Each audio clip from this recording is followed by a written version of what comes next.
Dear students, बहुत बहुत स्वागत है आप सभी का द्रोड़ स्कूल में। जो बच्चे भी नवोदय विद्यालय क्लास 9th और सैनिक स्कूल क्लास 9th की तैयारी कर रहे हैं, जो बच्चे भी क्लास 9th सैनिक स्कूल और नवोदय विद्यालय के लिए एंट्रेंस एग्जाम देने वाले हैं इस बार, उनके लिए वीडियो बहुत ही ज्यादा खास होने वाला है। क्योंकि यहाँ पे हम साइंस यानी विज्ञान के इंपॉर्टेंट क्वेश्चन सॉल्व करेंगे, जिस तरीके के क्वेश्चन आपके एग्जाम में पूछे जाते हैं। आप सभी को तो पता ही है, पहला और आखिरी नियम, जितने भी क्वेश्चन आपके स्क्रीन पर आए उसको पहले खुद से सॉल्व करने का प्रयास करना है।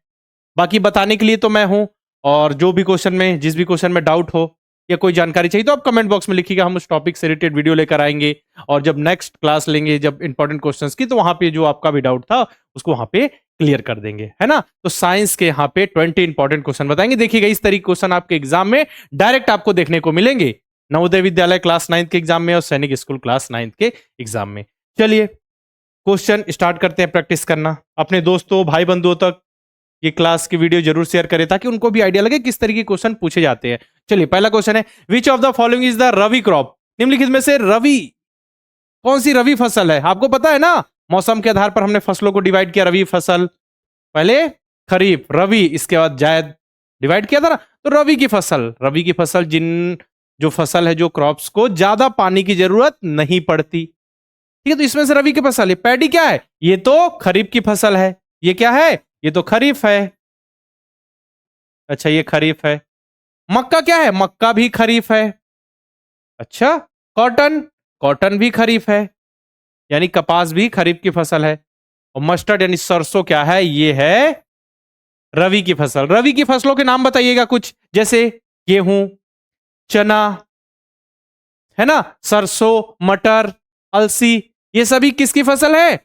रवि की फसल। और जितनी भी बच गई रवि की फसल आप मुझे कमेंट बॉक्स में लिखकर बताएंगे। तो पहले क्वेश्चन का आंसर है सी। सेकंड क्वेश्चन चलते हैं, what is the first step in agriculture practices. मतलब कृषि पद्धति में पहला चरण क्या है? मतलब जब हम कृषि का प्रोसेस करते हैं, एग्रीकल्चर का प्रोसेस करते हैं, तो किन स्टेप से होकर गुजरना होता है, तब जाकर फसलों का उत्पादन होता है, यही पूछा जा रहा है। तो पहला चरण तो सिंपल है। पहला कौन सा है? सबसे पहले हम मिट्टी को रेडी करते हैं, ठीक है। मिट्टी की तैयारी, प्रिपरेशन ऑफ सॉइल, मिट्टी को तैयारी करके हल से मिट्टी को हम जुताई करते हैं, ठीक है। प्लॉइंग, खेतों को जोता जाता है, मिट्टी को रेडी किया जाता है, मिट्टी को पोली किया जाता है ताकि उसमें सूर्य का प्रकाश, है ना, पानी वगैरह अंदर गहराई तक जाए,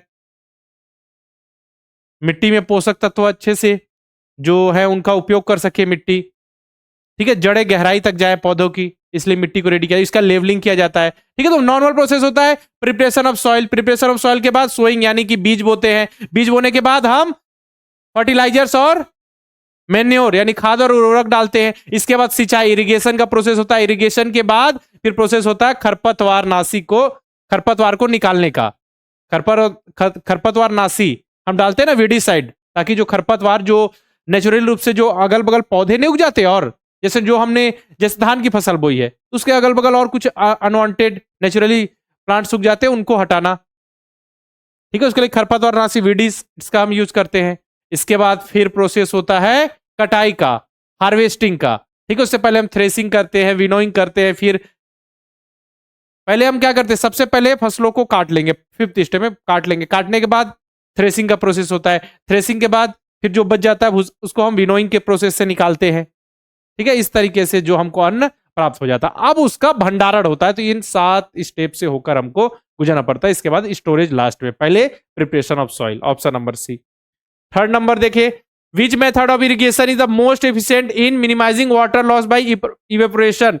वाष्पीकरण से जल हानि को न्यूनतम करने वाली सबसे प्रभावी सिंचाई विधि कौन सी है? अब बोला जा रहा है कि हमको इरिगेशन का प्रोसेस हो रहा है, इरिगेशन के सब मेथड्स हैं, लेकिन वाष्पीकरण से जल हानि को कम करना है।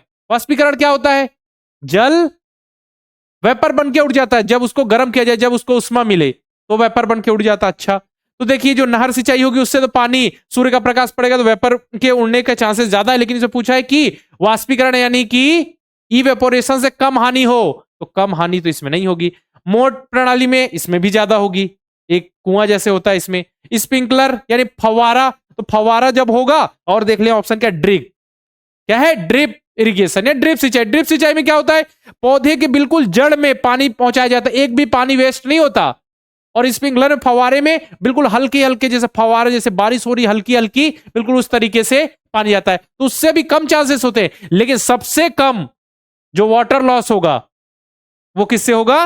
ड्रिप सिंचाई से, क्योंकि इसमें पानी लॉस होता ही नहीं बिल्कुल। जहां पे पानी पहुंचाना है पौधे के जड़ों में, तो बिल्कुल वहीं पे ऐसा ड्रिप सिंचाई, ड्रिप के द्वारा पहुंचा जाता है, ड्रिप सिस्टम से, है ना। ऑप्शन नंबर डी आएगा। चलिए question number 4, which of the following crop requires a lot of water? निम्नलिखित में से किस फसल को बहुत अधिक पानी की आवश्यकता होती है? जल्दी से मुझे बता दीजिए, कौन सी फसल को पानी की अधिक आवश्यकता होती है? आपको पता है ना कि जो भी फसलें कब बोई जाएंगी, बरसात के मौसम में उन फसलों को पानी की आवश्यकता ज्यादा होगी। जैसे रवि क्रॉप के बारे में था, उनको पानी की आवश्यकता जानी होती है, वो कब बोई जाती है? ठंड के मौसम में बोई जाती है, और गर्मी के मौसम में स्टार्टिंग में काट ली जाती है, ठीक है। और जायद, जब रवि फसल को काटा जाता है और जायद फसल को बोया जाता है, उस बीच में जो पीरियड है उस समय जायद फसलों को, जायद क्रॉप्स को बोया जाता है। और फिर जिन फसलों को पानी की ज्यादा जरूरत होती है वो होती है खरीफ की फसलें। तो इसमें से देखिए कौन सी खरीफ की फसल है? इसमें से है धान, पैडी। ये क्या है? खरीफ की फसल है। तो सिंपल सा पानी की आवश्यकता किसको? पैडी, धान को। मक्की, सरसों, गेहूं और चना क्या है? रवि की फसल है। ओके, चलिए क्वेश्चन नंबर 5 पे चले।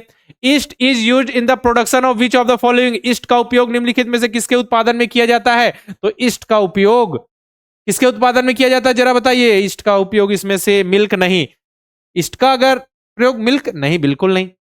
वेजिटेबल्स नहीं, तेल नहीं, एल्कोहल, बिल्कुल एल्कोहल। फर्मेंटेशन आप सभी को पता है ना, किण्वन, ठीक है ना। हाँ, जो भी आज के जो नेचुरल शुगर होता है उसको अल्कोहल में कन्वर्ट किया जाता है किसी माइक्रो ऑर्गेनिज्म के द्वारा, उसे किण्वन फर्मेंटेशन कहते हैं। तो ईस्ट का उपयोग किसके किसके लिए किया जाता है? शराब के उत्पादन यानी कि अल्कोहल के उत्पादन में किया जाता है। क्वेश्चन नंबर 6, विच माइक्रो ऑर्गेनिज्म कॉज मलेरिया? कौन सा सूक्ष्म जीव मलेरिया रोग फैलाता है? मलेरिया मच्छर के काटने से होता है, सबको पता होगा। फीमेल एनोफिलिस मॉस्किटो, यानी मादा एनोफिलिस मच्छर के काटने से होता। अच्छा, फिर कौन सा सूक्ष्म जीव? ये होता है प्लाज्मोडियम नामक प्रोटोजोआ के कारण। देखिए क्या होता है कि मेन जो होता है आपका मलेरिया होता है प्लाज्मोडियम नामक प्रोटोजोआ के कारण। ये प्रोटोजोआ है, प्लाज्मोडियम नामक प्रोटोजोआ, लेकिन उसको कैरी कौन करता है? उसका कैरियर कौन होता है? उसका कैरियर होता है फीमेल एनोफिलिस मच्छर। जैसे कि मान के चलिए किसी व्यक्ति को कोई मलेरिया से पीड़ित है, ठीक है। अब मच्छर ने, फीमेल एनोफिलिस मच्छर ने उसको ऐसा काटा, तो उसमें अब उसको मलेरिया है। तो प्लाज्मोडियम जो वो रहेगा आपका पैरासाइट होता है, वो प्लाज्मोडियम पैरासाइट क्या होता है? वो प्रोटोजोआ ही है, ठीक है। तो प्रोटोजोआ उस पे आ गया, उसको कैरी कर लिया, उसने काटा तो उसके ब्लड में आ गया। अब उसने किसी भी हेल्दी पर्सन काटा तो जो प्रोटोजोआ है मतलब प्लाज्मोडियम पैरासाइट उसके शरीर में चला गया, फिर मलेरिया हो गया। इस तरीके से होता है, समझ गया। मतलब समझिए उस पैरासाइट को, उस प्रोटोजोआ को कैरी कौन कर सकता है? उसको फीमेल एनोफिलिस मच्छर यानी मादा एनोफिलिस मच्छर, ठीक है ना। तो प्रोटोजोआ प्लाज्मोडियम पैरासाइट जो होता है।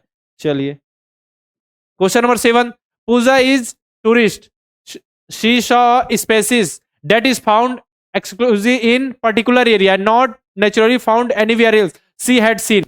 पूजा एक पर्यटक है, उसने ऐसी प्रजाति देखी जो केवल एक विशेष क्षेत्र में पाई जाती है और स्वाभाविक रूप से कहीं और नहीं पाई जाती। उसने किस प्रकार की प्रजाति देखी?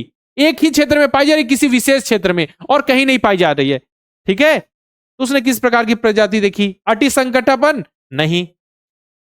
Critically endangered? नहीं, ये भी नहीं। क्या है ये? इंडेमिक स्पेसीज, मतलब विशेष क्षेत्रीय, मतलब किसी विशेष क्षेत्र में जो स्पेसीज यानी कि प्रजाति पाई जाती है ना। जैसे आप विशेष क्षेत्रीय में आप बोल सकते हैं अभी, जैसे कि हाँ,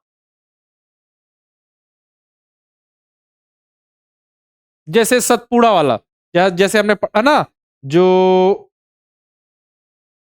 जैसे हाँ गिर गिर राष्ट्रीय उद्यान है जो गुजरात में, वहां पे एशियाटिक लायन पाए जाते हैं,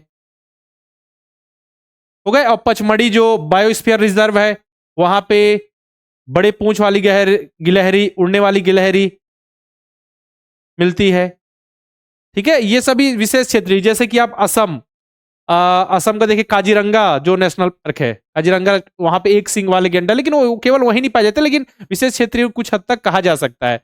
और नेपाल के कुछ क्षेत्र में पाए जाते हैं एक सिंग वाले गेंडे, ठीक है ना। इस तरीके की मैं यहाँ पे बात कर रहा हूँ। चलिए question number 8, which bacteria help in the formation of curd from milk, दूध से दही बनाने में कौन सा बैक्टीरिया मदद करता है? तो दूध से दही बनाने में कौन सा बैक्टीरिया मदद करता है? राइजोबियम? नहीं, राइजोबियम तो इसमें मदद करता है, ये करता है नाइट्रोजन फिक्सेशन में, जो एटमॉस्फेरिक नाइट्रोजन है उसके फिक्सेशन में। ये गलत हो गया जी हाँ, लैक्टोबैसिलस, ये भी किसको? फर्मेंटेशन के प्रोसेस से। ठीक है, ये बैक्टीरिया क्या करता है? दूध को दही में कन्वर्ट करता है। सैल्मोनेला टाइफी है तो टाइफाइड के जो जिस बैक्टीरिया के कारण टाइफाइड होता है वो है। ठीक है, तो यहां पे हो जाएगा लैक्टोबैसिलस, जो है दूध को दही में कन्वर्ट करने वाला बैक्टीरिया है, याद रखिएगा। ठीक है, लैक्टोबैसिलस।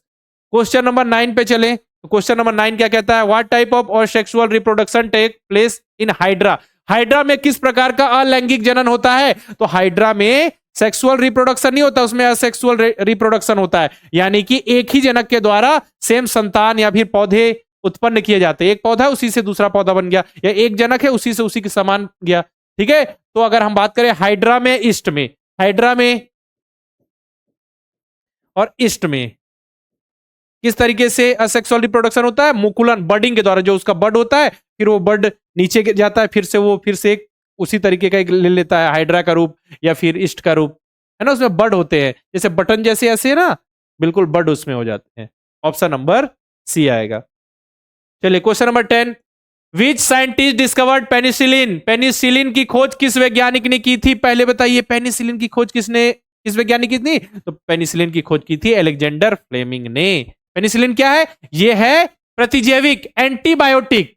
एंटीबायोटिक क्या होता है? देखिए, जितने भी बैक्टीरियल इन्फेक्शन होते हैं, मतलब बैक्टीरिया से जो भी संक्रमण होते हैं, उनके रोकथाम के लिए आपको दिए जाते हैं प्रतिजैविक, जिसे हम कहते हैं एंटीबायोटिक। तो पेनिसिलिन क्या है? पहली एंटीबायोटिक है जिसकी खोज अलेक्जेंडर फ्लेमिंग ने की थी। इसको बनाया कैसे था? तो ये क्या है? इसके लिए पेनिसिलियम नामक फंगस का यूज किया था, पेनिसिलियन नामक फंगस का यूज किया गया था इसको बनाने के लिए, है ना। और मैंने बताया कि जो भी एंटीबायोटिक हो, जितने भी बैक्टीरियल इन्फेक्शन है उसको दूर करने के लिए जाती है। तो जितने भी बैक्टीरियल इन्फेक्शन उन्होंने देखा कि अच्छा यहाँ बैक्टीरिया है, यहाँ पे उन्होंने फंगस रखा। ठीक है, तो देखा कि बैक्टीरिया का ग्रोथ कम हो रहा है, उन्होंने वो जान गया कि बैक्टीरिया को अगर हम उसके पास फंगस रख रहे हैं तो फिर बैक्टीरिया का ग्रोथ कम हो रहा है, तो उन्होंने फिर पेनिसिलिन नाम फफूंद यानी कि फंगस से पेनिसिलिन नामक एंटीबायोटिक बनाई। ठीक है, चलिए और बाकी देख लें। लुई पास्चर ने फर्मेंटेशन एंड पास्चराइजेशन की खोज की, एडवर्ड जेनर ने वैक्सीनेशन की खोज की, रॉबर्ट कोच ने क्या किया? रॉबर्ट कोच ने भी बैक्टीरिया, ठीक है, जो जैसे कि एंथ्रेक्स जो रोग है जो जानवरों में होता है मुख्यतः, ठीक है, उसके लिए जो बैक्टीरिया उत्तरदायी रिस्पॉन्सिबल है उसका नाम बताया, बेसिलस एंथ्रेसिस। ठीक है, आपको सब बताया जाएगा बेटा, बस ध्यान से सुनिएगा। विच of the following is not a fossil fuel, निम्न से कौन सा जीवाश्म ईंधन नहीं है? तो जीवाश्म ईंधन फॉसिल फ्यूल किसे कहते हैं? जो मृत पेड़ पौधे जीव जंतु के अवशेष लाखों करोड़ों वर्ष से जमीन की सतह पे दबे रहते हैं, उसमें अधिक टेम्परेचर, हाई प्रेशर में फिर वो किसमें कन्वर्ट हो जाते हैं? जीवाश्म ईंधन, उनके जो अवशेष होते हैं। ठीक है, तो चलिए, तो जीवाश्म ईंधन कोयला है, जी हाँ। पेट्रोलियम है, जी हाँ। लकड़ी नहीं है। नेचुरल गैस है। ठीक है, ये आंसर है। नहीं है पूछा है, नहीं है पूछा है, मतलब हमारा सी इक्वल टू आंसर। बाकी तीनों तो फॉसिल फ्यूल है, ऑप्शन नंबर सी नहीं है। चलिए question number 12, the process of separating the various constituents of petroleum is called, petroleum के विभिन्न घटकों को अलग करने की प्रक्रिया को क्या कहते हैं? तो पेट्रोलियम के विभिन्न घटक जो भी उसके कॉन्स्टिट्यूएंट्स है उनको अलग करने की प्रक्रिया को हम कहते हैं रिफाइनिंग, परिष्करण। ठीक है, जैसे कि पेट्रोलियम में प्रोसेस करके उसमें से पेट्रोल निकाला जाता है, डीजल निकाला जाता है, फिर पेट्रोलियम गैस जो लिक्विड पेट्रोलियम गैस जो आप सभी रसोई गैस यूज करते हैं, लिक्विफाइड पेट्रोलियम गैस, बिटुमिन इसमें निकाला जाता है, पैराफिन वैक्स निकालता है इसमें से। ठीक है, ये सभी क्या है? उसके कॉन्स्टिट्यूएंट्स है, याद रहेगा। चलिए क्वेश्चन नंबर, ये हो गया इसका आंसर, परिष्करण refining. Question number 13, what is the name of the male hormone, पौरुष हार्मोन यानी मेल सेक्स हार्मोन कौन सा होता है? तो वो होता है टेस्टोस्टेरोन।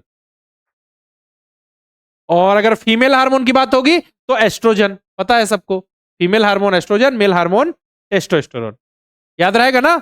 चलिए आपसे मैं एक क्वेश्चन पूछ रहा हूं, male gametes and female gametes comment box में बताइएगा, है ना। मेल गैमेट्स क्या होता है, फीमेल गैमेट्स क्या होता है, यानी कि नर युग्मक और मादा युग्मक का नाम आपको कमेंट बॉक्स में बताना है। चलिए question number 14, why is the blanket wrapped round the person उस क्लोथ्स कैच फायर। किसी व्यक्ति के कपड़ों में आग लगने पर उस पर कंबल क्यों लपेट दिया जाता है, जरा बताइए। किसी व्यक्ति के कपड़ों में आग लग गई तो उसमें कंबल हम क्यों लपेट देते हैं? देखिए, किसी व्यक्ति के कपड़ों में आग लगी तो उसमें हम कंबल इसलिए लपेट देते हैं ताकि जो एयर है, एयर ना आ पाए, उसको हम एयर को क्या उसकी सप्लाई को बंद करते हैं। एयर की सप्लाई बंद करें मतलब ऑक्सीजन की सप्लाई बंद कर रहे हैं। और हमको पता है किसी भी चीज में आग लगने के लिए 3 कंडीशन चाहिए। फ्यूल चाहिए, ठीक है, फ्यूल चाहिए, और आपको हीट चाहिए, और ऑक्सीजन चाहिए।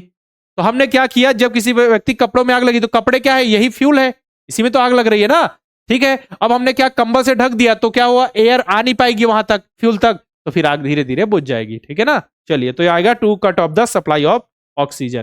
Question number 15, which of the following is not a product obtain from coal. निम्नलिखित में से कौन कोयले से प्राप्त नहीं होता, जरा बताइए। कोयले से प्राप्त उत्पाद नहीं है। तो कोयले से हमको क्या प्राप्त नहीं होता, कोयले से हमको कोक प्राप्त होता है, हाँ जी। कोयले से डीजल मिलता है, नहीं मिलता, क्योंकि ये किससे मिलता है हमको, ये मिलता है बेटा पेट्रोलियम से। ये किससे मिलता है, पेट्रोलियम से। बाकी ये किससे मिलता है, कोल से। ये किससे मिलता है, कोल से। ये किससे मिलता है, कोल से। तो आंसर क्या आएगा, डीजल, ऑप्शन नंबर बी, क्योंकि डीजल हमको पेट्रोलियम के रिफाइनिंग के बाद मिलता है, ये उसका उत्पाद नहीं, इसका प्रोडक्ट नहीं है, किसका, कोयले का। ओके, बाकी तीनों coke, coal tar and coal gas कोयले के प्रोडक्ट है। Question number 16, what are the 3 requirement for producing fire. अभी बताया आग उत्पन्न करने के लिए 3 आवश्यकताएं कौन कौन सी होती है बेटा, 3 आवश्यकताएं होती हैं, फ्यूल, एयर एंड हीट, ठीक है। फ्यूल चाहिए, जो पदार्थ जलता है, दाह्य पदार्थ, वही फ्यूल होता है। ऑक्सीजन, एयर और हीट, उसमें मतलब कि अपने इग्निशन टेम्परेचर तक पहुंचा तो फिर जलने लगेगा। तो हम क्या करते हैं, ऑक्सीजन की सप्लाई बंद करेंगे। मतलब ये तीनों समझिए एक साइक्लिक प्रोसेस है, इसमें से किसी एक को हटा दीजिए या एक से अधिक को हटा दीजिए, आग बुझ जाएगी। ओके, चलिए क्वेश्चन नंबर 17 में चले। विच of the following has the highest ignition temperature. निम्नलिखित में से किसका ज्वलन ताप सबसे अधिक होता है। इग्निशन टेम्परेचर, पहले क्या होता है, इग्निशन टेम्परेचर हुआ मिनिमम या न्यूनतम टेम्परेचर जिस पर कोई पदार्थ आग पकड़ लेता है, यह जलना स्टार्ट हो जाता है, ठीक है ना। तो पेट्रोल, पेट्रोल के पास आप हीट ले जाइए, ठीक है, किसी भी तरह से, जैसे माचिस ले जाइए या उसको जलाइए किसी से भी, तो तुरंत हीट, तुरंत आग जलने लगेगी। केरोसिन, मिट्टी के तेल में माचिस से मारिए, तुरंत आग जलने लगेगी। एलपीजी के सामने माचिस मारिए, तुरंत जलने लगेगी। लेकिन लकड़ी रहे, लकड़ी के सामने आप ऐसे माचिस जलाइए, उसको टेम्परेचर दीजिए, ताप दीजिए, वो तुरंत नहीं जलेगा, क्योंकि जो लकड़ी का इग्निशन टेम्परेचर सबसे अधिक होता है, जिसका भी इग्निशन टेम्परेचर कम होगा वो बहुत जल्दी से जलने लगेगा, ठीक है ना। तो ये वुड आएगा, वुड का इग्निशन टेम्परेचर इतने में से सबसे अधिक होता है। चलिए question number 18, what is the main reason of the incomplete combustion in yellow zone of the flame. बताइए, ज्वाला के पीले भाग में अपूर्ण दहन का मुख्य कारण क्या है, पता है हमको। जब फ्लेम कब निकलता है, जब कोई भी कंबशन हो रहा है, वो वेपर फॉर्म में, वेपर में चेंज हो रहा है या गैस में चेंज होता है ना, तो फिर उसमें से ज्वाला भी बनती है, यानी कि लौ निकलती है, ठीक है। और हमको पता है ज्वाला के 3 क्षेत्र होते हैं, एक आपका ल्यूमिनस, नॉन ल्यूमिनस और डार्क जोन, है ना। जो बाहर वाला होता है जिसे हम नॉन ल्यूमिनस कहते हैं, नीला, जो सबसे ज्यादा गर्म होता है, सबसे ज्यादा ताप होता है, यहाँ पे कंप्लीट कंबशन होता है। फिर अंदर आए तो येलो, जिसे ल्यूमिनस पार्ट कहते हैं, इसमें चमक ज्यादा होती है लेकिन ताप ब्लू से कम होता है। फिर लास्ट में डार्क जोन, जिसमें बिना जले हुए कार्बन, जो वो मोम होती है, बिना जली मोम, ठीक है, वहां तापमान सबसे कम होता है। चलिए, तो ज्वाला के पीले भाग में क्या होता है, सबसे जो नीला, जो ब्लू वाला आउटर जोन होता है, ब्लू वाला, वहां पे कंप्लीट कंबशन होता है, जबकि यहां पे कंप्लीट कंबशन नहीं हो पाता, ठीक है। क्योंकि यहां पे कंप्लीट कंबशन कब नहीं होगा, कंप्लीट कंबशन तभी होगा जब एयर, ऑक्सीजन की पर्याप्त मात्रा में ऑक्सीजन होगा, लेकिन यहां पे कंप्लीट नहीं हो पा रहा है, तो ऑक्सीजन पर्याप्त मात्रा में नहीं है, ठीक है। हाँ, ऑक्सीजन की सीमित पूर्ति। Question number 19, which is the first reserve forest of India. Bharat का प्रथम आरक्षित वन कौन सा है। प्रथम आरक्षित वन मतलब फॉरेस्ट को भी रिजर्व किया गया, कि यहाँ पे बाकी कुछ चीजों पे प्रतिबंध लगाए गए, ताकि फॉरेस्ट मतलब वनों से बचा जा सके, डिफॉरेस्टेशन से बचा जा सके, यहाँ के पेड़ पौधे, जीव जंतुओं की रक्षा की जा सके, है ना। तो भारत का पहला आरक्षित वन, रिजर्व फॉरेस्ट है सतपुड़ा नेशनल पार्क, याद रखिएगा, सतपुड़ा नेशनल पार्क भारत का पहला रिजर्व फॉरेस्ट है। और ये किस राज्य में स्थित है, मुझे कमेंट बॉक्स में बताइए। चलिए क्वेश्चन नंबर 20 पे चलते हैं।